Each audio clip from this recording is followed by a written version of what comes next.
శాస్త్రాలు పేరు చెప్పి శకునాలు, దోషాలు, కీడు, అరిష్టం లాంటి పదాలు వాడి జనాలలో మూఢనమ్మకాలను ప్రేరేపించేవారు కుప్పలు తెప్పలుగా తయారయ్యారు.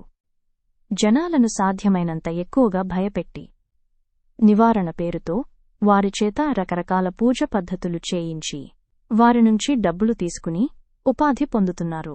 సాంకేతికతను తక్కువ చేసి మాట్లాడేవాళ్లు పురాతన పుస్తకాలలో ఉన్నట్టు నమ్మించి మూఢనమ్మకాలను గొప్పవిగా ప్రచారం చేస్తున్నారు. ప్రజలు వారి మాటలను నమ్మి తమలో సహజంగా ఉన్న విజ్ఞతను చంపుకొని మూఢత్వాన్ని నింపుకున్నంతకాలం వారి ఉపాధికి తిరుగులేదు. మత పెద్దాయన మాటల్లో వారి చేష్టలు ఎలా ఉంటాయో మనం కూడా విందాం. లక్ష్మీదేవి కల్లోకి వచ్చినా, లక్కపెడత కల్లోకి వచ్చినా జరిగేది ఏమీ లేదండి. ఈ అజ్ఞానం వదిలిపెట్టండి. దుస్వప్నాలు, సుస్వప్నాలు గంటల పంచాంగంలో ఉంటాయి. ఇవన్నీ చూడకూడదండి, బుర్రపాడైపోతుంది. ఈ కళలు, బల్లిపాట్లు, పిల్లి శకునాలు మన జీవితాన్ని నిర్ణయిస్తామండి. బుద్ధుండి మాట్లాడుతున్నావా? అసలు నీ జీవితాన్ని నువ్వు నిర్ణయించుకోలేవా? మంచి చెడ్డ నీకు తెలియదా? అంత జడ పదార్థానివా?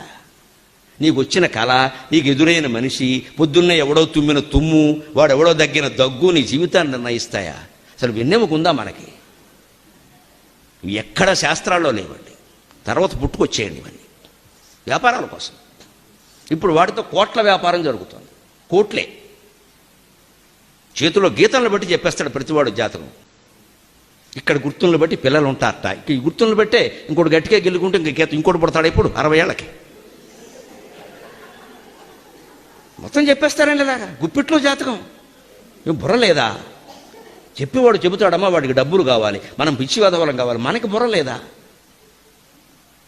ఇవన్నీ నమ్మడమును ఇప్పుడు పైగా 60 పూర్వకాలం వాళ్ళు నమ్మితే లేదండి. నేను బాధతో ఎందుకు చెబుతున్నానంటే 25 ఏళ్ల పిల్లలు వీటిని నమ్ముతారండి. దేశం ఏమైపోవాలి? నీ మీద, నీ విజ్ఞానం మీద, నీ ప్రజ్ఞానం మీద, నీ శాస్త్రీయ జ్ఞానం మీద ఈ దేశం అంతా ఆధారపడుందయ్యా. ఓ యువతి, ఓ యువక, మీరు నమ్మడం ఏంటి? బుద్ధి ఉందా లేదా? వాళ్ళకే వస్తున్నాయండి ఈ పిచ్చి నమ్మకాలన్నీ. అంటే వాళ్ళని జడగొట్టేసాం మనం పూర్తిగా. ఈ పిచ్చి నమ్మకాలు వదిలిపెట్టాలి. జన విజ్ఞాన వేదిక ఉత్తమ పౌర సమాజం కోసం పనిచేస్తున్న స్వచ్ఛంద సంస్థ.